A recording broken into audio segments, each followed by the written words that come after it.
Dạ, cái bước ngoặt của em trong thời gian mà em dự visa 462 á, là khi em được offer vị trí manager ở một cái khách sạn ở NT.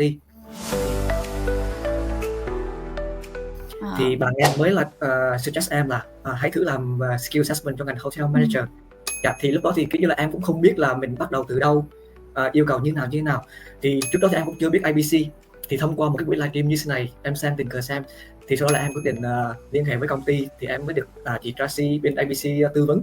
Sau khi buổi tư vấn thì em thấy là tin tưởng, sau đó là đồng hành với bên mình là tầm 10 tháng cho cái quá trình chuẩn bị hồ sơ, và thêm là 2 tháng rưỡi cho cái kết quả cái skill assessment positive.